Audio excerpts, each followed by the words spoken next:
스가랴서 2장 4절에서 5절 제가 봉독해 드리겠습니다. 4절 5절입니다. 자, 그에게 말하기를 너는 달려가 이 청년에게 고하여 말하기를 예루살렘에 사람이 거하리니, 자, 예루살렘에 사람이 거할 거래요. 그 안에 사람들과 가축이 많으므로 성벽 없는 마을들과 같으리라 하라. 이는 주가 말하노니 내가 예루살렘 사면에게 불의 성벽이 될 것이요 그 성읍 가운데 영광이 될 것이기 때문이라 하더라. 아멘. 자, 오늘은 여러분들과 함께 스가랴서 눈으로 요한계시록 보기라는 주제를 가지고 함께 나눠보려고 합니다. 자, 다시 한번 주제가 뭐라고요? 스가랴서에서 눈을 장착해서 요한계시록을 보기라는 제목입니다. 자, 우리 지난 시간에 했던 내용들을 한번 다시 회상하면서 설명을 한번 해드리도록 하겠습니다. 지난 시간에 여러분들에게 굉장히 이렇게 진하게 여러 번 강조했던 강조점은 스가랴서에 나타나고 있는 6가지 환상, 이 6가지 환상이 6장, 7장까지 갈 만큼 이게 14장이거든요. 거의 반이 환상에 대한 기록을 하고 있고, 그 다음에 이제 이 환상에 대해서 실제적으로 이제 구체적으로 요한계시록 때 일어날 일들을 이렇게 기록을 하고 있습니다. 근데 이제 8가지 환상을 통해서 앞으로 일어날 일들에 대해서 하나님께서 방향을 제시해 주고 있는데, 스가랴서는 이렇게 방향을 제시해 주고 있습니다. 자, 회복, 정결, 통치, 완성. 이 단어를 여러분 끝까지 잘 기억해 주셔야 하는 것입니다. 요한계시록을 볼 때 회복도 보여야 하고 정결도 보여야 하고 하나님의 통치도 보여야 하고 지금껏 하나님께서 약속하셨던 최종 완성도 눈에 들어와야 하는 것입니다. 만약에 회복도 안 보이고 통치도 안 보이고 정결이 안 보이고 그냥 환란으로 이렇게 퉁 쳐버리면 요한계시록은 스가랴서와 결별이 되고 이렇게 나누어지게 되는 것입니다. 그러나 스가랴서에서 분명히 요한계시록을 보는 눈을 장착해 주고 있다는 것이죠. 그래서 우리는 스가랴서라는 안경을 끼고 요한계시록이라는 글자를 볼 때 마지막 때 이 마지막 한 일에는 이런 목적을 가지고 있구나라고 하면 분명히 회복, 정결, 통치, 완성 이런 부분들이 요한계시록에 보여야 하는 것입니다. 자, 계시록에서 이런 주제가 언급되지 않는 이유는 왜 요한계시록에 환란이라고 못을 박아버리느냐? 구약 선지서의 도움을 받지 못하기 때문에 대부분이 그렇습니다. 근데 구약 선지서 예언서들을 보면 무슨 회복도 안 보이고 정결도 안 보이고 하나님의 통치도 안 보이는 것 같아 보여요.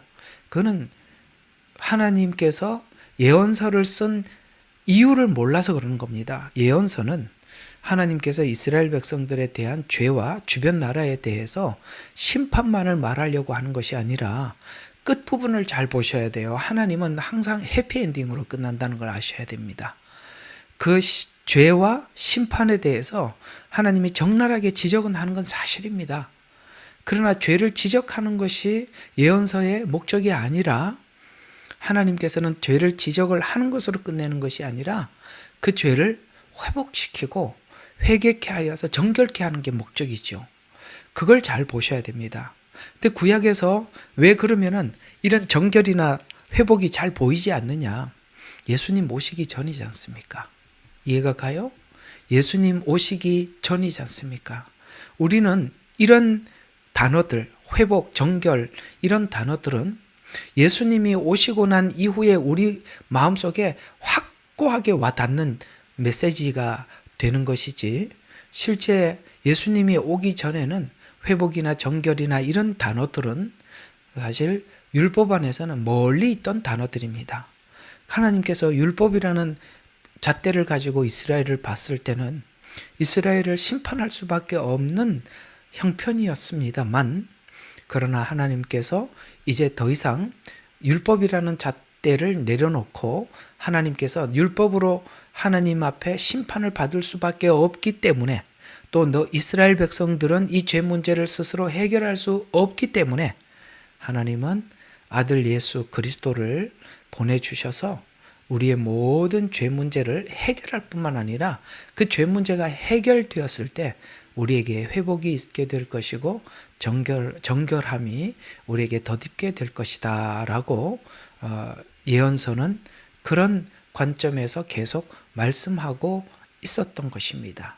그런 의미에서 봤을 때 우리는 이 예언서를 단순히 하나님의 심판이라는 또 환난이라는 관점에서 봐야 될 것이 아니라, 하나님은 어떤 방식으로 우리를 회복시키고 정결케 하시는가가 계시록에 보여지지 않으면 원래 하나님 마지막 때를 준비한 이유를 다른 방향에서 살피게 되게 되고, 그렇게 되면 우리 성도들은 온전히 이 마지막 때를 하나님의 뜻 가운데 맞이하지 못하게 되는 것입니다. 따라서 오직 환난을 강조해서 두려움을 조작하거나 그러는 메시지들에 대해서 여러분들이 과감하게 거부하시고 거기에 여러분들이 함께 동조하지 않았으면 합니다. 왜냐하면 스가랴서 오늘 이제 계속 메시지를 듣다 보면 결코 환난 그 자체가 목적이 아니라는 것을 알게 되기 때문에 그렇습니다. 구약 선지서의 도움을 받지 못하면 우리가 신약에 있는 단 한 권의 책인 예언서를 잘못 보게 된다고 말씀을 드렸습니다. 우리는 성경을 볼 때 몇 가지를 굉장히 조심해야 되는 것 중에 하나가 뭐냐면, 이제 예를 들어서 스가랴를 썼다면 스가랴라는 저자는 누구인가? 하나님께서 그저 그 저자의 배경에 대해서 전혀 무시하고 하나님께서 말씀을 우리에게 전달하는 것이 아니라 그 저자의 배경을 굉장히 중요시 여기기 때문에 그렇습니다. 에스겔은 여러분 아시다시피 원래 제사장 계열이었습니다. 그러다 보니까 제사장이라는 관점에서 에스겔서를 기록하게 되지요. 다니엘은 원래 정치인입니다. 정치인이다 보니까 그런 관점에서 많은 정치적 관점에서 기록을 합니다. 스가랴서도 사실 그도 에스겔과 같이 제사장 계열의 사람입니다. 그러다 보니 여기 대제사장 환상도 특별히 보게 되는 것입니다. 그래서 우리가 이 저자에 대해서, 이 저자는 직업이 무엇이며 또 기록 목적, 그 저자를 통해서 기록하는 기록 목적이 뭐냐, 왜 기록을 했느냐, 그 다음에 기록 방법까지 일단 먼저 정리하는 것이 너무나도 중요합니다. 우리는 성경을 그저 하나님이 주신 말씀은 맞지요. 그래서 그냥 하나님 말씀 해가지고 그냥 그 문자에 너무 집중을 하다 보면 이 배경에 대해서 싹 우리가 놓쳐버리게 되면 그 배경을 통해서 전달하고자 하는 그 메시지까지 우리가 다 놓치게 되기 때문에 저자, 기록 목적, 기록 방법 이런 것까지 정리하는 것이 참 중요합니다. 재미있는 것은 예수님께서 이 땅에 오셨을 때 그 생애를 기록한 성경책이 마태, 마가, 누가입니다. 그걸 보고 우리는 이건 무슨 복음이라 그러지? 공관복음이라 그러나요? 그래서 이제 요한복음이, 제 말 혹시 틀렸으면 여러분들 좀 글 좀 수정을 해주세요. 그래서 우리가 마태, 마가, 누가를 이렇게 묶어 놓을 수도 있고 요한복음까지 이렇게 묶기도 하고 빼기도 하고 그러는데요. 실상은 예수님의 생애의 그 삶을 구체적으로 기록한 성경은 마태, 마가, 누가 복음이거든요. 요한복음은 조금 성격이 다릅니다. 예수님께서 생애 중에 쭉 살았던 삶의 어떤 그 발자취를 따라가면서 기록한 성경은 아닙니다. 요한복음은 그런 측면에서 이 앞에 있는 마태, 마가, 누가복음과 조금 다르지만 재미있게도 이 세 사람은 직업이 전혀 다른 사람입니다. 그래서 마태는 마태복음을 기록을 할 때 그가 직업이 세리 아니겠습니까? 그러다 보니까 예수님의 생애 속에 이 돈이 오가는 문제를 다른 저자들은 세밀하게 보지를 않지만 이 마태는 그것을 아주 세밀하게 보게 되고, 그 다음에 그 누굽니까? 바리새인들이 했던 그 돈의 셈법에 대해서도 유단히 잘 보고, 특별히 가룟 유다가 했던 행동에 대해서 누구보다 잘 봅니다. 왜냐하면 원래 세리가 돈을 착복하는 사람들 찾아내서 그 착복한 돈을 찾아서 세금을 때리는 게 세리 직업 아니겠어요? 그러니까 가룟 유다가 돈을 슬금슬금 빼먹는 거를 너무나도 예리하게 보는 겁니다. 왜? 세리니까. 직업이 그거니까. 여러분, 누가는 직업이 의사입니다. 그 당시에 의사면 굉장히 엘리트에 속한 사람입니다. 그가 기록했던 데오빌로라는 그는 각하라는 호칭을 쓰는 걸 봐서 아마도 그때는 굉장히 높은 지위에 있었던 사람으로 보여집니다. 그러다 보니까 그 내용은 마치 참 이렇게 글귀를 알고 글에 대해서 심도 있게 살펴볼 줄 아는 그런 사람들에게 쓰여진 글이고, 특별히 데오빌로는 유대인이 아니라 이방인이다 보니까 예수님을, 지금까지 하나님을 모르는 이방이라는 관점에서 누가복음을 기록하게 되죠. 마가복음은 조금 성격이 다른 것이 급하게 복음을 전도하는 전도자들을 위해서 기록한 성경이 마가복음입니다. 그렇게 보면 그들이 이 오늘 말씀드렸던 것처럼 저자가 누구냐, 그 직업이 무엇이냐, 그렇기 때문에 이 부분을 세밀하게 살폈구나, 이런 것들도 우리가 볼 수 있어야 하는 것입니다. 요한도 요한 1, 2, 3서, 요한복음, 요한계시록을 기록을 하고 있지만 그는 예수님 가장 가까이에서 가장 많이 사랑받던 제자로, 그러다 보니 하나님의 사랑에 관해서 요한복음과 요한 1, 2, 3서에 그토록 다른 사람이 보지 못했던 사랑을 그렇게 기록한 것이 바로 이런 부분들이, 우리가 이걸 등한시하고 필요 없이 그냥 성경만 읽으면 되느냐? 아닙니다. 잘 보시려면 저자, 기록 목적, 기록 방법, 이런 것까지 정리하는 것이 매우 중요하다는 것입니다. 그리고 또 우리가 성경을 보는 눈은 다른 성경과 충돌되지 않아야 하는 것입니다. 그러니까 여기에 있는 모든 66권이 독단적으로 혼자 서 있는 성경이 단 한 권도 없다는 것이죠. 모든 성경은 다 서로 연결이 되어 있습니다. 우리 저번에 성막에서 널판 보셨죠? 널판 하나하나는 창세기, 출애굽기, 레위기, 신명기처럼 각 성경이라고 말씀을 드렸었고요.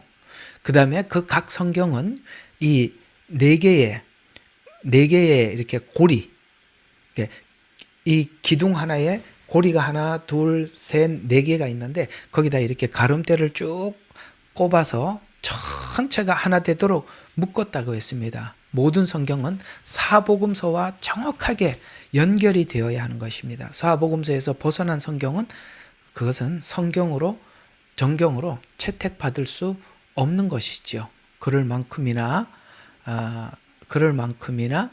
사복음서는 참 중요한 위치에 있고요. 또 모든 성경 속에 널판에 보면 보이지 않는 중간에 이렇게 널판이 있으면 널판 사이에 이렇게 여기다 보이지 않는 구멍을 하나 뚫어서 이 구멍에 가름대 하나가, 그러니까 모든 이게 널판 하나하나를 이렇게 이어준다고 했습니다. 나중에 이제 한번 또 성막에서 그림을 보여드리겠습니다만, 거기서 보이지 않는 가름대 안에 숨어있는 한 가름대는 바로 성경은 모두가 예수 그리스도와 통일되어 있다라고 제가 말씀드렸던 거 여러분 기억하시면 오늘 이야기가 이해가 될 것입니다. 모든 성경은, 어떤 성경도 홀로 독단적으로 서 있는 성경은 단 한 권도 없습니다. 모두가 통일되어 있습니다. 즉 그런 측면에서 보면 우리가 역사서 안에서는 뭘 봐야 되느냐? 사건을 그대로 읽되 하나님의 뜻을 관찰해 봐야 하는 것입니다. 뜻, 역사 속에 하나님 쭉 역사 속에 하나님의 뜻이 뭔지, 뭘 말하려고 하는지 관찰해 봐야 하고, 시는 우리가 지금 시가서 하고 있잖아요. 시편, 욥기가 다 시가서에 들어가는데요. 시가서는 영적 상태에 대해서 하나님께서 진단하고 우리 스스로 그 진단을 하고 그 다음에 어떻게 나가야 되는지 그 방향을 제시하는 것이 시가서죠. 예언서는 지금 우리가 스가랴서는 한 권의 예언서인데요. 상징과 모형의 구조로 성경 전체의 목적과 관련된 해석을 해야 됩니다. 그래서 그럼 예언서는 좀 우리가 지금 배우고 있는 그대로고, 여기 지나가서 어떤 비유가 있죠. 그래서 숨겨진 뜻에서 전달하는 하나님의 메시지를 찾아서 전달하는 것입니다. 여기서 우리가 중요하게 여겨야 하는 것은 문맥을 놓치고 한 구절 한 구절을 연결시키면 이단이 되고 극단이 되는 것입니다. 무슨 말이냐? 여러분 혹시나 이단과 대화를 해보거나 이단이 무슨 성경책을 가지고 여러분들을 가르치러 왔을 때 그들이 가르치는 방법이 어떤 거였습니까? 성경 구절을 하나하나 뽑아서 설명을 하잖아요. 이사야서 몇 장 몇 절, 그 다음하고 연결하는 게 에레미야 몇 장 몇 절, 이렇게 절 이렇게 연결시키면 다 가짜입니다. 여러분 대답을 좀 해보세요. 절 이렇게 구절 절 이렇게 끼워 맞추는 거는 다 가짜입니다. 성경은 절로 맞추는 게 아니라 문맥으로 맞춰야 되는 것입니다. 아시겠죠? 예. 그래서 문맥을 무시하고 성경 구절만 뽑아가지고 설명을 하면 다 가짜입니다. 그래서 가만히 보면 여호와 증인이나 신천지나 모든 이단들은 자기들이 필요한 성경 절수만 뽑아서 설명을 하지, 문맥을 딱 꺼내놓으면 바로 꼬리를 내리고 더 이상 얘기하지 않으려고 하는 것입니다. 그럴 만큼이나 이렇게 문맥은 중요한 것입니다. 스가랴서는 특별히 마지막 7년의 시간을 두고 강조하는 것은 아까 말했죠. 회복, 정결, 통치, 완성. 이거 꼭 잊지 마세요. 자, 이것을 강조하는데요. 스가랴서 환상이 먼저 목적과 방향을, 요한계시록의 목적과 방향을 설명해 주는데 계시록도 스가랴서와 동일한 방향으로 해석해야 하는 것입니다. 지난 시간에는 이 문제들을, 이 환상에 대해서 짧게 살펴보았지만 오늘은 조금 깊게 살펴보려고 하는 것입니다. 스가랴서 8가지 예언이 모두 복음을 향해 가고 그 복음의 완성을 향해 가고 있음을 이렇게 확인할 수 있는데요. 자, 여기 보면 말들이 두루 다닌 사건이 가장 먼저 등장합니다. 그렇죠? 이게 말들이 등장을 하게 되는데, 자, 이 말들이 두루 다닌다는 이 환상은 어떤 의미냐? 자, 이런 이야기입니다. 세상은 죄악으로 가득 차서 평안해 보이지만, 이상하죠? 세상은 죄악이 가득 차서 평안해 보인대요. 그게 무슨 말인지 되게 이상하지 않아요? 죄악이 가득 찼는데 뭐가 평안하죠? 이제는 죄책감에 대해서 자유함을 얻었다는 것이잖아요. 그래서 평안해 보인다는 거예요. 이게 무슨 말이냐면, 왜 평안해 보이느냐면 죄가 완전히 정착되어 있는 상태이기 때문에 자기들이 볼 때 더 이상 죄책감을 느끼지 않아서 평안해 보인다는 거예요. 요때가 마지막 끝이라는 거예요. 자, 이 요한계시록이나 예언서와 마지막 하나님의 심판의 때를 여러분들이 정확하게 잘 캐치하고 딱 붙잡으시려면은, 제가 지금 이 말이 여러분들에게 쉽지는 않다는 건 압니다만 분명히 이걸 이해를 하셔야만이 이런 눈을 가질 수 있어요. 그 안경을 낄 수 있어요. 그러니까 다시 한번 봐요. 자, 이 말 잘 기억해 두세요. 세상은 죄로 가득해 보여서 평안하대요. 세상 사람들이. 왜? 죄가 더 이상 죄를 지적하지 않고 정착된 상태니까. 여러분, 요즘 이런 게 참 이상하지 않아요? 호주도 그런 법들이 각 주마다 많이 통과됐다는 얘기를 들었는데요.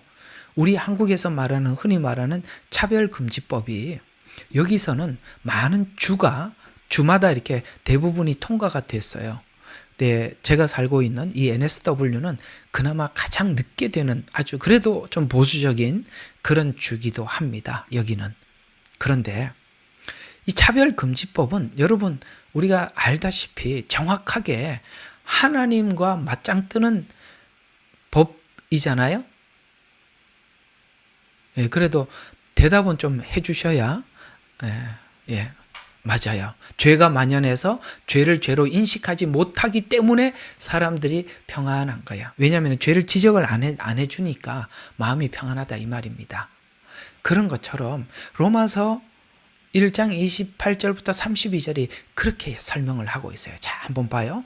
그들은 자기들의 지식 가운데 하나님 두기를 싫어하니 하나님께서 그들을 버림받은 마음에 내어버려 두시어 온당치 아니한 일을 하게 하셨어요. 하나님 더 이상 안 막는단 말이죠. 그냥 하게 하셨다는 것이죠. 일을 하게 하셨다. 그래서 하게 된 죄의 목록들에 대해서 쭉 설명을 하는데요.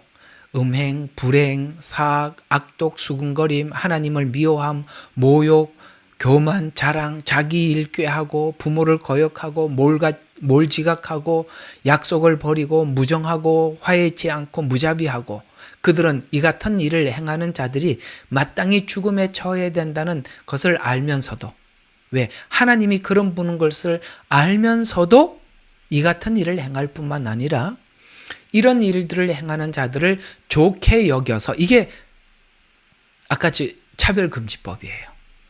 이게 무슨 말이냐면 여기 있는 것들이 전부 다 수군거림, 미워함, 모욕, 자랑, 악한 일, 꾀함, 부모 고역 이런 것들이 전부 다 죄의 목록들이잖아요. 그러나 이것을 지적하는 곳이 교회 강대상이에요. 그래서 이 교회 강대상에서 더 이상 이런 죄를 지적하지 못하도록 합법화시키는 차별금지법이나 이런 법을 통해서 금지를 시켜서 더 이상 이 말이 흘러나오는 유일한 공간인 교회의 강대상의 입을 막음으로써 이제는 그 이야기를 누구에게도 듣지 않고 법으로 합법화시킴으로써 사람들이 죄로부터 자유함을 누리게 만든다는 것이죠. 이때가 언제냐? 하나님께서 예수님을 보내서 심판하실 그 마지막 때 딱 그 지점이라는 것입니다. 이게 바로 성경이 이야기하고 있는 마지막 종말에 있을 일이에요. 그래서 지금 호주도 그런 법들이 통과가 되고 있지만 지금 한국도 이 법이 오늘일까 내일일까 통과하기 직전 아니겠어요? 우리 다행히 이번에 누가 여기 있는 분 중에 한 분이 이렇게 나가시면서 성시화도 무슨 좀 WCC인가 뭔가 이렇게 거기에 그렇다 그러면서 이렇게 나가신 분이 한 분 계시는데 여기 참 그렇게 생각하면 기가 막히는 게 뭐냐면 그러면 여기 지금 마디그라라고 여기 동성애 집회를 하잖아요. 호주가. 그러면 그걸 가만히 쳐다보고 있을 수는 없으니까 교회들이 모여서 그 앞에서 막 더럽게 땅을 밟고 간 그 땅을 우리가 기도하면서 지나가는 거거든요. 하나님, 이 땅에 두 번 다시 이런 일이 이 시드니 땅에 벌어지지 않게 해주세요. 하고 우리가 교단 초교파적으로 다 모여요. 다 모여서 그냥 그 땅을 함께 기도하고 오는 거예요. 쭉 지나가다 보면 한국인들 지나가고 그 뒤에 따라서 네팔 사람들, 네팔 교회 따라가고 여기는 각 나라들이 다 있으니까 전부 다 거기 나와서 기도하면서 땅을 밟고 쭉 지나가요. 정말 감사한 게 원래는 우리가 이렇게 기도하고 그렇게 부르짖었잖아요. 교회 안에서. 그랬더니 원래는 동성애 집회를 안 했어요. 얼마나 감사한 일이에요. 우리가 가만히 보고 있는 게 아니라 그렇게 우리가 나가서 기도했기 때문에 그러는 거예요. 근데 그걸 기도를 하고 기도하러 같이 참석을 했는 걸 가지고 또 안 했어요. 원래는 못 했다고 그랬어요. 그래서 우리가 이렇게 기도하고 하나님께 응답받아서 얼마나 감사했던 일이에요. 그런 걸 가지고 우리가 앉아서 이것이니 저것이니 이렇게 따지고 앉아 있으면 그러면 그 사람들은 가서 그렇게 집회를 하고 우리는 그냥 가만히 저 사람들은 WCC에서 나왔고 뭐해서 어떤 교회는 그거 하고 우리하고 이렇게 하고 앉아 있으면 아니 우리가 그냥 기도하는데 그게 무슨 상관이 있어 그분들하고. 우리 기도하러 갔잖아요. 우리가 혼자 할 수 없어서 같이 모여서 가서 기도하자. 그래서 기도하면서 지나갔는데 우리가 그렇게 생각을 하면 정말 끝이 없으니까 여러분들이 좀 마음을 좀 넓히셔서, 아시겠습니까? 그들과 어떤 신학적인 공조를 하는 게 아니라 우리도 기도하고 싶었고 그들도 같이 기도하고 싶었기 때문에 그 땅에 나가서 기도한 거잖아요. 보세요. 이런 일들이 무자비하게 지금 합법화되고 이런 법들이 막 통과가 될 때 그나마 교회들이 어떤 한 사람이 외칠 수 없으니까 교회들이 전부 다 모여가지고 단원서를 올리고 국회의원들을 뭡니까? 마음에 부담을 주고, 그러니까 국회의원들이 미루고 그랬던 거예요. 아무것도 안 하면 일사천리로 지나갈 거예요. 이런 것처럼 성경이 이야기하는 거 그 말입니다. 이 일을 행할 뿐만 아니라 이런 일을 하는 것을 좋게 여긴다는 말은 합법화 여기네. 하나님이 이런 걸 원치 않는다는 걸 알아요. 알면서도 합법화 시킨다는 것이죠. 그때가 성경은 뭐라고 이야기하느냐면 주님이 재림할 때다, 마지막 때다, 하나님의 심판의 때다, 이렇게 얘기를 하는 것입니다. 그래서 대중이 죄를 죄로 여기지 않는 자유로움으로 평안해 보이지만 그때를 하나님은 심판의 때로 정한다고 말씀하고 있습니다. 그때 함께 외치는 거짓 선지자는 드디어 평안하다 이렇게 외칠 것이고, 하나님의 참 선지자들은 이 상황을 보고 정말 여기 성경에 나타나 있는 에레미야 선지자들처럼, 이사야 선지자처럼 하나님 앞에 정말 가슴을 토하면서 외치겠죠. 눈물을 토하면서 외치겠죠. 바로 이렇게 거짓 선지자는 좋은 세상이 왔다, 평안한 세상이 왔다 이렇게 외칠 것이고, 참 선지자들은 이것이 하나님 관점에서 봤을 때 죄가 그야말로 관영한 이 상태입니다 라고 하나님 앞에 기도하게 될 것입니다. 여기 지금 로마서 1장 28절과 32절은 딱 이 시대와 동일한 시대입니다. 자, 그게 바로 노아의 때죠. 성경은 이런 상태, 아까 로마서 1장에 여기 1장 28절부터 32절에 있는 이 말씀이 로마란다. 노아의 때 죄가 관영한 시대다라고 이렇게 표현하고 있는데요. 이 관영이라는 말은 가득 차다, 가득 차서 넘치다 이런 뜻인데요. 죄의 소원이 있어서 죄가 엎드려져. 자, 이게 지금 노아 홍수 이야기가 창세기 6장이죠.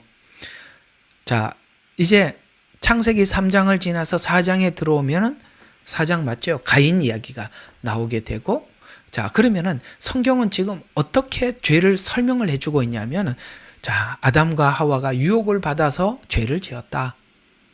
죄를 지은 자들이 죄에 대해서 지적을 받을 때 반성하고 회개하는 게 아니라 그 지적을 받는 하나님께 분노하더라. 이거 잘 보셔야 돼요. 왜 성경은 아담 이야기, 가인 이야기, 노아 이야기가 이런 식으로 설정이 되어 있는지, 이런 의미예요. 죄는 유혹을 받아서 짓더라. 유혹에 왜 넘어갔느냐? 자기 마음속에 욕심 때문에 유혹에 넘어가더라. 그러면 자기 실수요, 자기 잘못인데 하나님께서 그 죄에 대해서 지적을 하니까, 가인 이야기입니다. 분노하더라. 그렇습니다. 하나님 없는 인간은 이 길로 간단 말이에요. 그리고 시기하더라. 그리고 살인하더라. 이 가인에서 드러난 것들입니다. 그리고 더 나가서 이제는 거짓말이 횡행하게 되고 마음이 완악하게 되더라. 이것이 창세기 1장부터 11장까지 하나님께서 죄가 이렇게 발전한다는 것을 확장성을 설명해 주고 있는 것입니다. 그러면 하나님은 노아 시대라는 한 시대를 통해서 심판을 하시잖아요. 그러면 이 노아 시대는 우리에게 전하는 메시지가 뭐냐면 이런 겁니다. 사람들이 이상하게 유혹을 받고 그 다음에 죄를 지적을 했더니 분노하고 반성으로 가는 게 아니라 회개로 가는 게, 정결로 가는 게 아니라 자연인이 그렇다는 게 분노하고 시기하고 이렇게 가더라. 근데 이것이 누구나 이런 코스를 밟고 죄 문제를 이렇게 지나가는데, 그러니까 이 길로 가지 않고, 지금 죄를 지었을 때 이 길로 가지 않고 다른 길로 갈 수 있는 방법은 오직 하나밖에 없더라는 거죠. 그게 뭐죠? 예수 그리스도께서 우리 안에 거하는 자, 성령님이 우리 안에 거하는 자만 이 길로 가지 않더라는 거예요. 이걸 지금 말해주고 싶은 것이고, 인간이 죄를 지적을 받는다고 해서 해결되는 것이 아니라 인간은 인간 스스로 이 죄를 해결할 길이 없다라고 죄가 점점 커지는 것을 설명함으로써, 잘 들어요, 죄가 점점 확장된다는 것을 설명함과 동시에 뭘 함께 설명하고 싶은 거냐면, 얼마나 우리에게 예수 그리스도께서 필요한지를 설명하고자 하는 것이, 이 죄를 스스로 해결하지 못한다라는 것을 알려주는 쪽으로 점점 깊이 들어가는 거예요. 알아들으셨어요? 무슨 이야기인지? 예, 이걸 죄가 점점 확장하는 것을 설명하는 이유는 인간 스스로는 이 문제를 결코 해결할 수 없다는 것을 우리에게 완벽하게 인지시키기 위한 것이지, 그저 우리 보고 절망을 해라 라고 그냥 절망을 딱 말하고 오려고 하는 게 아니라, 맞습니다, 한계를 알려주려고 하는 것입니다. 그래서 노아 시대는 그 한계를 어디까지 넘어가느냐, 생각까지, 의도까지, 그 다음에 그것이 구조적으로 시대 전체가 부패가 되더라는 것입니다. 딱 노아 시대 때 하나님께서 이 상태를 보고 내가 사람 지음을 한탄하시고 내가 지면에 있는 사람을 쓸어버리되, 이것은 똑같이 예수님께서 말씀하시기를, 예수님께서 오시는 그때가 노아의 때와 같다라고 말씀을 하셔서 딱 예수님이 오시는 그 시기가 사람들의 생각, 의도가 구조적으로, 이 구조적이라는 게 법제화된다는 것. 그게 바로 차별금지법이요. 차별금지법을 통해서 더 이상 강대상에서 법으로 법제화하려고 한 이런 죄들에 대해서 더 이상 말을 하지 못하도록 입을 틀어막는 것이 차별금지법이거든요. 그러니까 구조적으로 사람들은 이 죄를 합법화시키려고 하고 있고, 그래서 이 시대는 시대 전체가 자연스럽게 부패되게 되는데, 이 시대 전체가 부패되는 이 시기가 바로 주님께서 이 땅에 오셔서 심판할 때다라고, 노아의 때라는 이 시대를 딱 성경에 기록해 두었다가 똑같이 맞춰서 주님의 재림의 때가 이런 상황이 될 것이다 라고 우리에게 알려주고 싶은 것입니다. 그래서 성경은 개인 타락이 가족 타락으로, 가족 타락이 인류 전체의 문명으로, 사사기가 그랬지 않습니까? 그래서 율법을 받았던 이스라엘도 한 가정의 타락, 한 가정의 타락이 단지파 전체의 타락으로, 단지파의 타락이 나중에 이 단지파가 가지고 있었던 이 우상을, 북이스라엘이 그 우상을 가지고 가서 베델에다가 이스라엘 백성들에게 이것이 하나님이라고 섬기라고 했던 것이거든요. 제가 성경 왔다 갔다 하면서 다 설명하는데 잘 알아듣고 있는 거 맞지요? 저는 항상 궁금합니다. 한 가정의 타락이, 단지파가 한 지파의 타락으로, 한 지파의 타락이 북이스라엘 전체 타락으로, 이런 것처럼 지금 하나님께서 우리에게 말씀하고 있는 것이 뭐냐면, 하나님을 모르는 이방인들은 당연히 타락의 길로 가고, 하나님을 알고 광야에서 훈련을 받았던 이스라엘 백성들, 이제 우리가 로마서 9장에서 배우겠습니다만, 율법을 가지고 그 다음에 약속을 받고 언약을 받고 그리스도가 나신 이스라엘 백성들조차도 특별하지가 않더라 라는 것을 사사기를 통해서 말씀하고 싶은 것입니다. 그러니 보세요. 율법을 받은 이스라엘 백성들도 이렇게 타락하게 되고, 율법 없는 이방인이야 말할 것도 없는데, 이건 지금 하나님께서 이스라엘의 타락과 이방인의 전체 타락을 우리에게 설명함으로써 우리에게 뭘 더 부각시키려고 하느냐, 예수 그리스도 이외에는 아무도 이 문제를 해결할 길도 방법도 없다라는 것을 충분히 우리에게 이해시키고 숙지시켜서 예수 그리스도만이 우리의 구원자라는 사실을 붙잡게 하기 위한 하나님의 의도적인 기록이라는 것이죠. 그래서 노아의 때와 같다라고 성경은 말씀하고 있는 것은 하나님께서는 한 개인의 타락에 가죽옷을 입혀주셨고, 그 다음에 가인의 타락에는 표에서 방주로, 이해가 갑니까? 모두가 들어가야 되니까 그 방주로, 이런 것들은 전부 다 가죽옷, 그 다음에 그 다음에 노아 방주는 전부 다 예수 그리스도 안을 이야기하는 것입니다.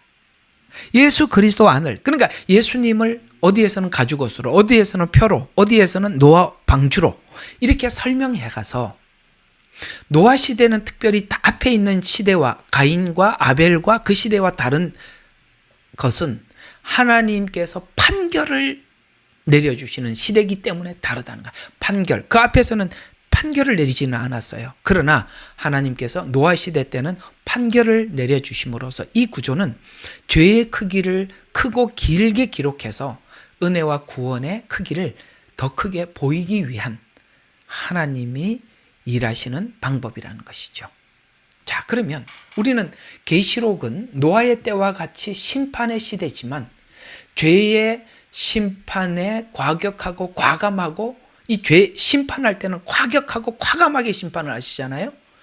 예를 들어서 노아 홍수 때가 그렇고, 소돔과 고모라의 심판이 그렇고, 이스라엘의 심판이 그렇고, 구약에는 그 심판들이 여러 군데 나와요. 개인의 심판도 많고 사건 속의 심판도 많이 있습니다. 그런데 우리가 모든 하나님의 심판을 보면 우리가 분명히 알듯이 어느 날 갑자기 임했다. 물론 앞에 경고는 계속 해왔습니다. 그러나 경고만 하지 않더라는 것이죠. 반드시 그때와 날이 있더라는 것이죠. 여러분, 하나님께서 하늘에서 야, 마지막 때 곧 간다 이렇게 말만 하지 않습니다. 언젠가 진짜 오고 진짜 심판하시거든요. 구약에서 계속 심판을 그렇게 우리에게 설명해 왔었어요. 나 심판한다 말로만 하는 게 아니라 진짜 하셨다는 거예요. 근데 그 심판이 너무나도 과격하고 과감하고 분명히 했다는 것이죠. 그러면 하나님께서 심판을 왜 분명히 했느냐? 구원을 분명히 하기 위함입니다. 그러니 요한계시록 시대는 무자비한 거예요. 왜 무자비한가? 확실하게 구원을 하기 위해서 그러면 어정쩡하게, 우리 알잖아요. 우리 어정쩡하게 하나님께서, 우리가 흔히 말하는 대로 하나님이 우리를 어정쩡하게 굴리면 우리 안 변해요. 맞죠? 우리 안 변한단 말이에요. 그러니까 하나님이 어정쩡하게 굴리는 게 아니라 확실하게 굴려버리는 거예요. 이게 마지막 때예요. 아시겠어요? 그래서 하늘에서 그게 숨을 쉬지 못하게 하잖아요.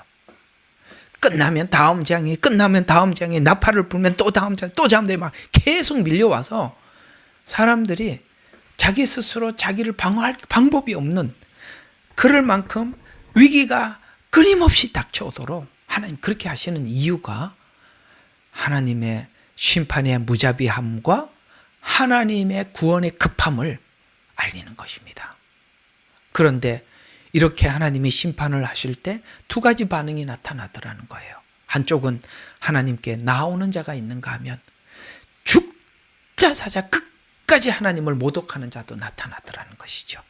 요한계시록이 그래서 두 부류로 나누어지는 거 성경은 말씀해 주고 있는 것입니다.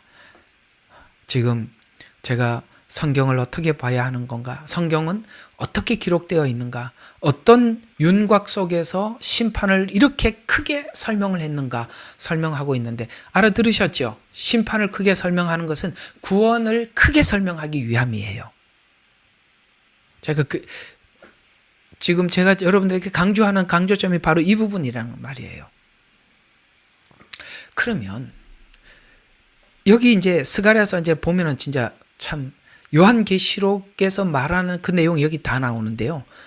딱 한마디로 살벌하거든요. 제 말로는 그렇게밖에 표현을 못하겠어요. 진짜 엄청나거든요. 살벌하거든요.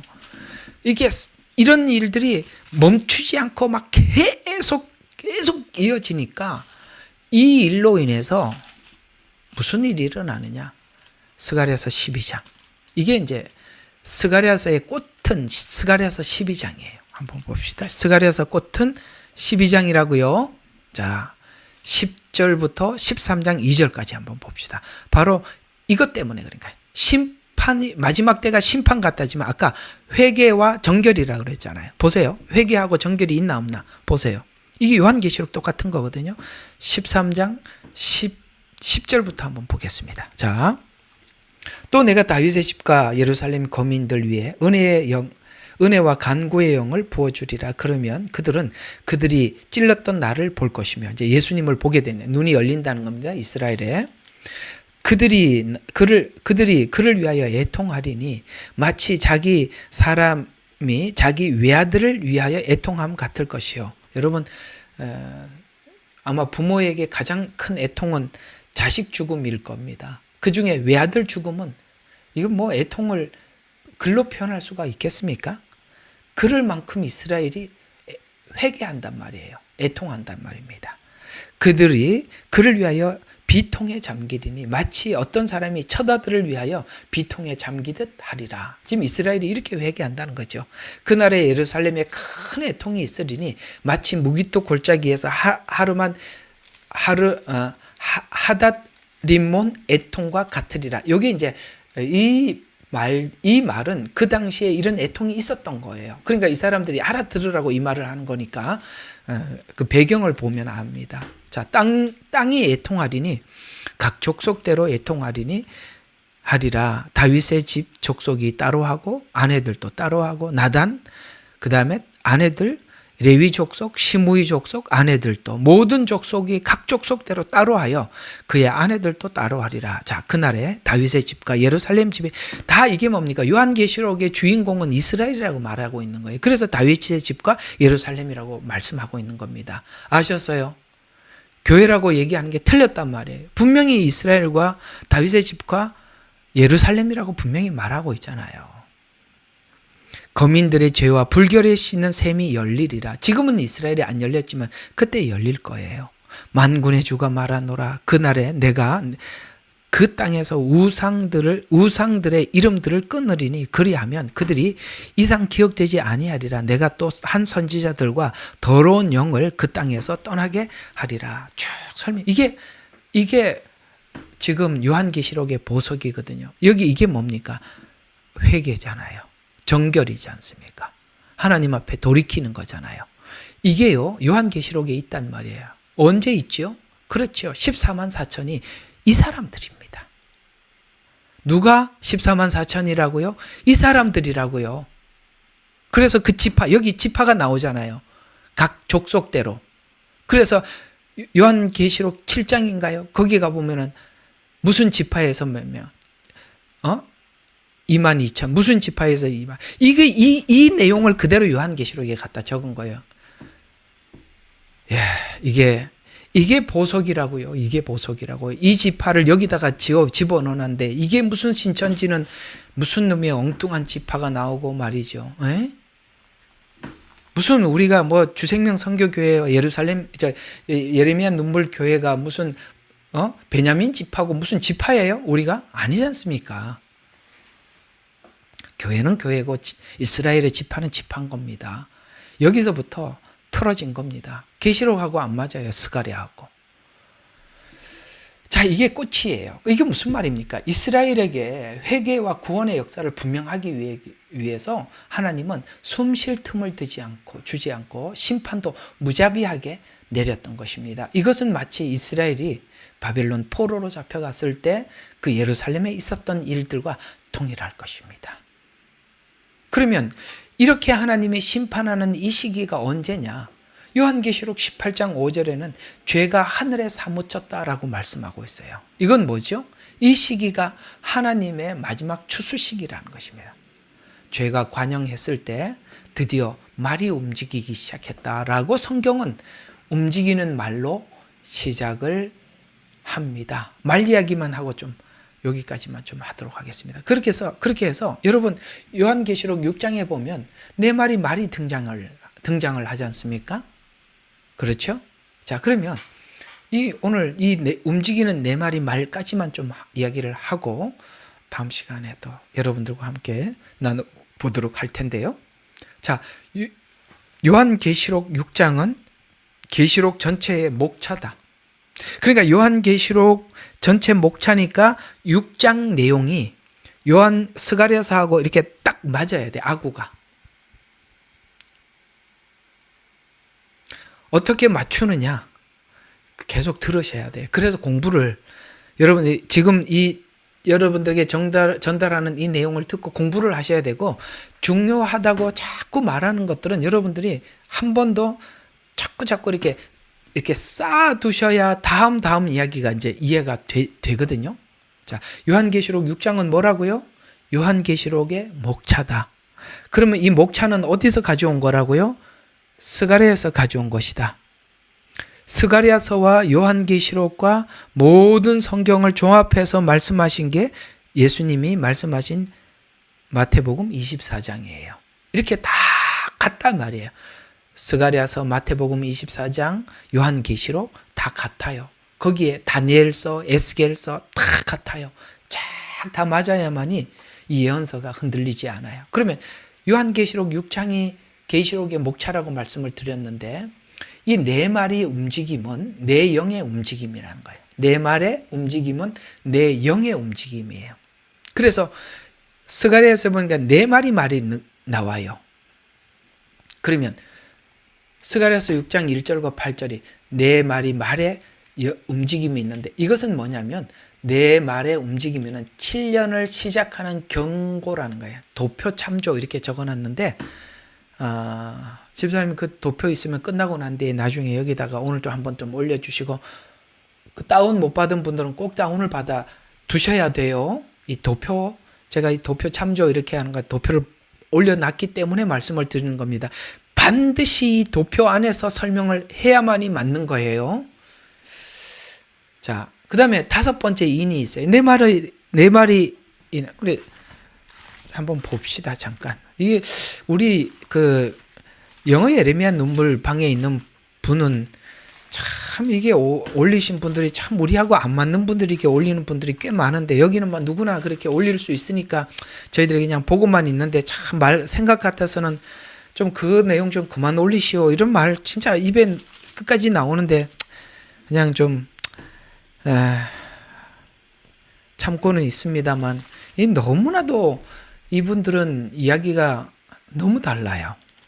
자, 6장 1절부터 1절부터 8절까지가 네 마리 말 이야기거든요. 이게 지금 스가랴에서 나오는 그 말과 똑같은데요. 흰 말, 이건 뭐죠? 분명히 말씀을 드렸습니다. 이건 미혹의 때라고 그랬습니다. 이게 지금 하나님께서 심판하기 전에 이스라엘의 거짓 선지자들이 평안하다, 안전하다 이렇게 외쳤었어요. 여기 흰 말은 거짓 평화를 외치는 거짓 선지자들의 활동이라는 뜻입니다. 아까 말씀드렸죠. 죄가 합법화돼요. 그래서 사람들이 이제는 평안하다, 안전하다라고 생각하는 그때 사람들은 이 성경이라는 책을 들고 외치지만 거짓된 외침을 외치는 거짓 선지자들의 말에 속아 실제 평범한 평신도들은 성경이 이게 죄라고 말을 했을 때는 그것이 죄라고 마음속에 두고 살았었는데, 거짓 선지자들의 거짓된 가르침에 의해서 이것이, 그래서 이상하게 차별금지법 이런 것들을 밀어붙이는 게 우리 민주당에 있는 국회의원들이 그렇게 법을 발의를 대부분이 하세요. 그런데 이분들이 법을 발의하시는 분들이 크리스찬들이 그렇게 많아요. 이상하죠. 이거는 분명히 거짓 선지자들에 의해서 배운 거짓 복음에 그들은 이것이 하나님 앞에 양심에 서스름이 없다라고 생각하고 이렇게 하는 거거든요. 얼마나 무서운지, 이 거짓 선지자들에 의해서 배워진 거짓 복음이 얼마나 우리가 무서운지도 이 사람들의 이런 행동을 보고 아셔야 되는 거예요. 미혹이 그렇게 무서운 거예요. 그래서 이 흰 말은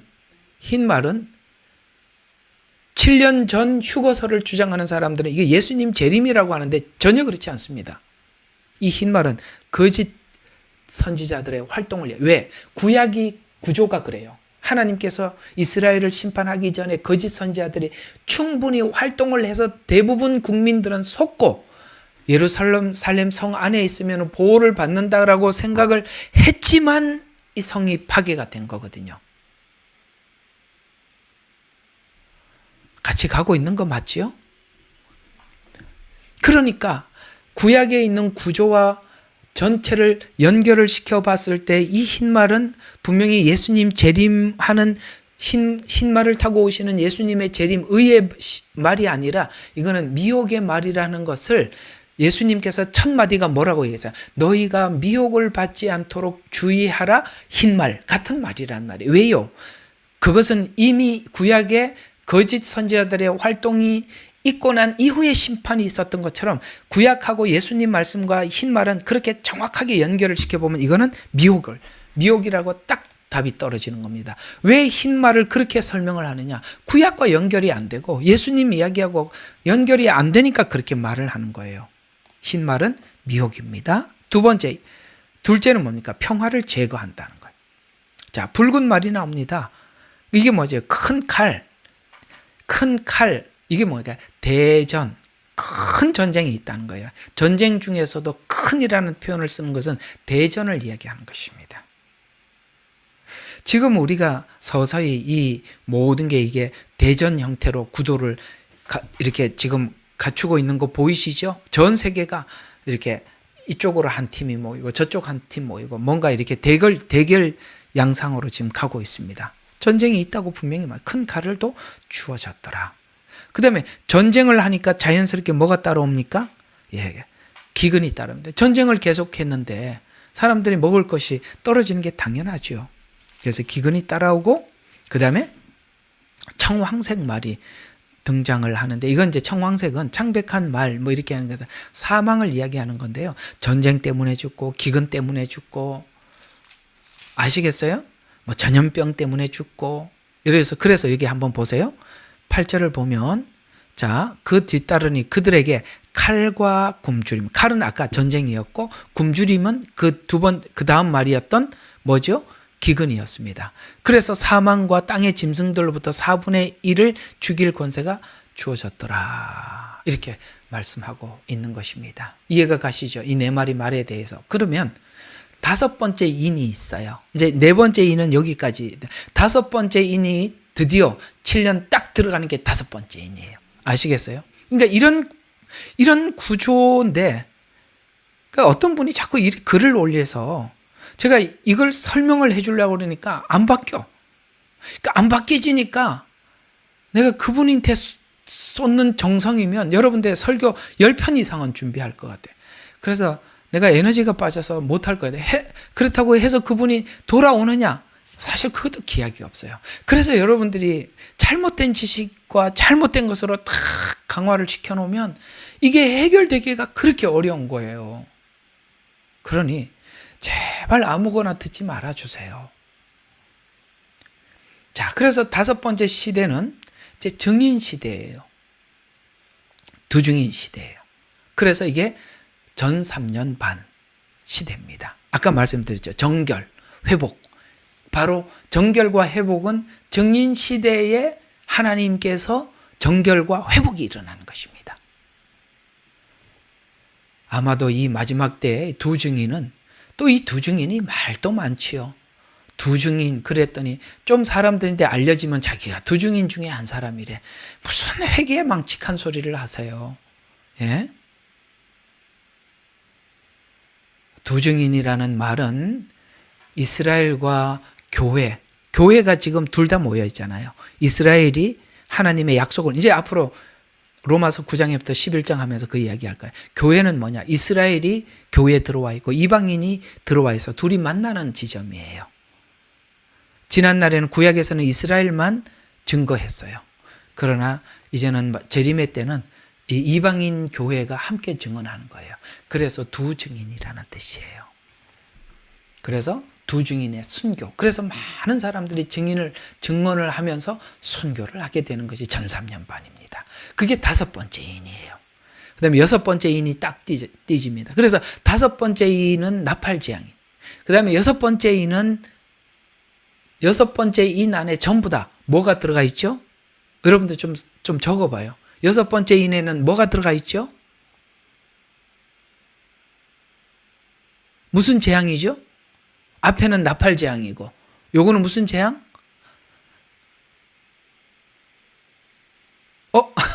말 안 하면 대접 재앙. 그래, 빨리 대접을. 타자 치는데 늦으셨구나. 고맙습니다. 대접 재앙입니다. 나팔은 불다가 끊어지고 불다가 끊어지고 불다가 끊어지고. 여러분, 나팔을 딱 불다가 끊어지고 잠시 후에 또 불고 하지요. 대접 재앙은요, 물을 쏟다가 멈추고 쏟다가 멈추고 쏟다가 멈추는데, 여러분, 물을 쏟다가 완전히 멈춰질 수 있어요? 없어요? 없어요. 계속 연속적이라는 거예요. 나팔 재앙은 잠깐 숨을 쉴 수 있어. 멈췄다가 다음 넘어가, 멈췄다가 다음 넘어가. 그런데 대접 재앙은 내가 아까 말씀드렸죠. 구원하시기 위해서 하나님이 진짜 정신을 못 차리게 만드는 거예요. 계속 연속적으로. 그래서 후 3년 반은 6번째 인인데 성경은 이 시대를 짐승 시대라고 합니다. 그래서 하나님께서 이 짐승에게, 두 짐승에게 이 후 3년 반을 통치할 권세를 주었다라고 말씀하고 있습니다. 그래서 후 3년 반 환란이 해가 검어지고 달이 피가 되고 하늘이 떠나가고. 여러분, 이게 기가 막히는 거 아니겠어요? 만약에 해가 달과 하늘 이러면 전 세계가 동시에 아는 거 아니겠어요? 그럴 만큼 누구나 하나님의 심판이요 재앙이라는 것을 누구나 안단 말이에요. 누구나. 그래서 하나님 마지막에는 확실하게 심판하고 확실하게 주수하시는 겁니다. 그리고 일곱째 인은 첫째 인부터 여섯째 인 전체를 포함하고 있어서, 사실은 이 일곱째 인은 예를 들어서 자 이렇게 생각합니다. 이게 지금 여기 성경이잖아요. 성경 그러면은 우리는 이 성경에 있는 전체를 다 담고 있는 거잖아요. 이 전체를 다 담고 있는 게 우리는 성경이라고 하잖아요. 그러면은 여섯째 인은 뭐냐? 성경, 환란 전체라는 거예요. 6년 전부를 이야기하는 거예요. 그러니 일곱째 인은 무슨 사건이 아니라 전체를 담고 있는 겁니다. 그러면 환란이 시작되기 전 첫째 인부터 그 다음에 여섯째 인까지 전체를 쭉 담고 있는 것을 보고 일곱째 인이라 이렇게 설명을 하고 있습니다. 자, 오늘은 여러분들과 함께 요한계시록과 스가랴서의 관계에 대해서 여러분들에게 말씀을 드리면서 오늘 이렇게 주제를 아까 이렇게 잡아봤었죠. 스가랴의 눈으로 계시록 보기 이렇게 했습니다.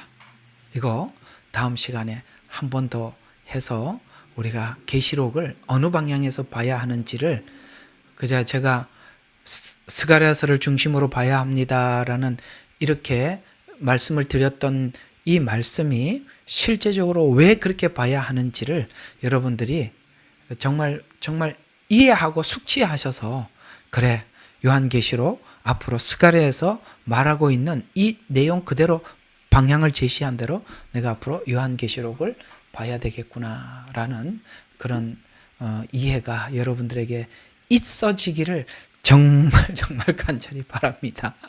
이거 여러분들이 담기에는 쉽지 않는 이야기라는 거 제가 너무나도 잘 알지만 왜 이렇게 해야 되는지 좀 설명을 해드릴게요. 자, 왜 이렇게 해야 되는지 한번 봅시다. 참 답답할 노릇이에요. 여러분들도 어렵죠. 자, 성경에 보면 요한계시록을 처음에 하나님께서 말씀하시면서 이 책을 먹으라고 하셨어요. 어디 나오는지 빨리 좀 찾아봐 주세요. 이 책을 먹어라. 네 입에 저기 어디 책을 먹어라. 어디 나오죠?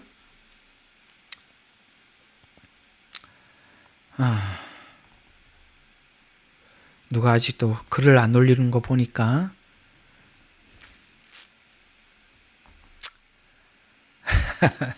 못 찾았어요? 저도 잘 못 찾으시겠어요. 빨리 언뜻 찾으려니까 빨리 안 나오는데. 자, 7절 하나만 좀 봅시다. 요한계시록과 스가랴서가 얼마나 밀접하게 똑같은 구조로 설명하는지 한번 봅시다. 보라, 내가 구름을 타고 오시리니 모든 눈이 그를 볼 것이며 그를 찌른 자도 볼 것이며. 자, 찌른 자가 누구예요? 요한계시록 10장 8절. 고맙습니다. 찌른 자가 누구예요? 유대인들이잖아요. 드디어 유대인들의 눈이 열린다는 거예요. 찌른 자도 볼 것이요. 스가랴에서 그 말씀이 그대로 나와요. 스가랴서에서. 옆에 옆구리를 보니까 이게 무슨 흔적입니까? 그게 스가랴서 10장인가 좀 보면, 11장인가 보면 이게 뭡니까? 라고 물어보면은 예수님께서 창 허리에 찔린 그거거든요. 그걸 지금 찌른 자도 볼 것이요. 그게 유대인들이에요. 예수님을 십자가에 못 박으라고 외쳤던. 그 다음에 그 땅에 있는 모든 족속이 그대로 애곡하리라. 아까 읽었죠? 애곡한다는 말 그대로 나오잖아요. 그리고 나는 알파와 오메가요, 시작과 끝이라. 지금도 계시고 전에도 계시고 앞으로 오실 전능하신 분이라. 전에도 있었단 말이에요. 전에 그 앞에 있었던 예언들 있었고 지금도 있었고 앞으로 오실. 그 뭡니까? 요한이 기록한 시점에서 봤을 때 예수님은 재림은 뒤에 앞으로 일어날 일이니까 앞으로 오실 전능하신 분이다 라고 이렇게. 아까 계시록 10장 몇 절요? 예, 여기 있구나. 10장 10절이네요. 9절부터 한번 봅시다. 자, 8절부터 봐야 되겠어요? 또 내가 하늘로부터 그의 음성이 내게 다시 말하여 이르기를 가서 바다와 땅 위에 서 있는 그 천사의 손에 펴 있는 작은 책을 가지라고 하시더라. 그래서 내가 그 천사에게 가서 그에게 말하기를 그 작은 책을 내게 주소서 하였더니 그가 나에게 말하기를 뭐라고요? 집어서 먹어버리라. 내 배에게는 쓰겠지만 내 입에서는 꿀처럼 달 것이라고 하더라. 그리하여 내가 천사 손에서 그 작은 책을 가져다가 먹으니 내 입에는 꿀처럼 다나 먹고 나니 내 배에는 쓰더라. 왜? 실천하고 상황을 맞이하려니까 쓰더라는 것이죠. 그때 그가 내게 말하기를 내가 많은 백성들과 민족들과 언어들과 왕 앞에 다시 예언하여 하리니. 왜요? 누가 다시 예언하죠? 그렇습니다. 그게 11장에 등장하고 있는 증인들입니다. 여러분, 우리가 마지막 시대를 나 하나 살자고 도망다니는 거 아니잖아요. 이 마지막 때가 오면은 분명히 이 마지막 때에 대한 흐름과 목적과 스가랴서를 알고 요한계시록의 목적을 아는 사람들은 외치게 되어 있어요. 여러분들은 그렇게 외치기 위해서 하나님이 준비하는 자들이란 말이에요. 그러려면 여러분들이 먹어야 되는 거예요. 소화해야 되는 거예요. 아셔야 되는 거예요. 그래서 이 책을 먹은 그들이 뭡니까? 하나님의 증인이 되는 겁니다. 그래서 11장이 두 증인의 이야기 아니겠어요? 그러니까 하나님을 증거하려면 먹어야 되는 거예요. 알아야 되는 거예요. 지금 하나님께서 이 책을 우리에게 먹여주시는 거예요. 스가랴서를 먹여주시고 에스겔을 먹여주시고 다니엘서를 먹여주시고 요한계시록을 먹여주시는 거예요. 먹어야 돼요. 그래야 거짓 선지자들의 말에 속지 않고 우리 스스로를 지켜나갈 수가 있는 것입니다. 그런 측면에서 저와 여러분이 스가랴서를 이렇게 세밀히 살피는 것입니다. 부디 여러분들에게도 하나님께서 계시의 영을 부어주셔서 이렇게 말씀을 전할 때 여러분에게도 이 말씀이 잘 소화되기를 주님의 이름으로 축원하고 간절히 소망합니다. 기도하겠습니다. 하나님, 스가랴서를 통해서 요한계시록을 보는 눈을 장착시켜 주셔서 헛된 말에 미혹되지 않게 해주시되 오늘 하나님께서 우리에게 부탁하신 것처럼 이 작은 책을 먹어버려라. 먹을 때는 꿀같이 달겠지만 배에서는 쓰게 될 것이다 라고 말씀하셨습니다. 주님, 아버지 하나님, 이 마지막 때 이 예언서를 하나님이 열어주지 않으면 아무도 모르는데 하나님께서 이렇게 미리 알게 해주시니 감사합니다. 어차피 한번 살다 가는 인생, 우리에게 이렇게 귀한 복음을 맡겨주시니 얼마나 감사한지. 주여, 이 복음 전하다 주님 만날 수 있도록 하나님 은혜 내려 주셔서 이 복음을 전하는 일에 성실을 다하게 하여 주시옵소서. 오늘도 늦은 시간까지 귀한 말씀 사모하여 오늘도 이 말씀을 듣는 심령들 위해 성령께서 지혜를 더하여 주셔서 깨닫게 하여 주시옵소서. 예수님 이름으로 기도드렸습니다. 아멘. 예레미야의 눈물은 시대에 맞는 말씀 선포와 변질되지 않은 순수 복음을 외치고 있습니다. 함께 연결되어 하나님께 예배드리며 이 마지막 때에 하나님께 쓰임받길 원하시는 분은 카카오 채널로 연락 주시면 연락드리도록 하겠습니다. 고정 댓글에 채널 경고와 착제에 대비한 예비 채널과 제2채널 링크를 올렸습니다. 이 채널 또한 구독 부탁드리겠습니다. 감사합니다. 우리는 역사상 가장 중요한 시점을 지나고 있습니다. 하나님께서는 하나님의 일을 하시기 전에 사람을 준비시키셨음을 우리가 알고 있습니다. 하나님 말씀은 마지막 때에 대추수, 대부흥의 때가 있다고 분명히 예언하고 있습니다. 아멘. 하나님의 말씀이 그대로 성취될 것을 믿습니다. 예레미야 눈물은 잠자는 교회와 영혼을 깨우기 위해 노력하고 있습니다. 이 가슴 뛰는 일에 함께 하길 원하시는 분은 카카오 채널로 연락 주시기 바랍니다. 당신은 위대한 하나님의 사람입니다.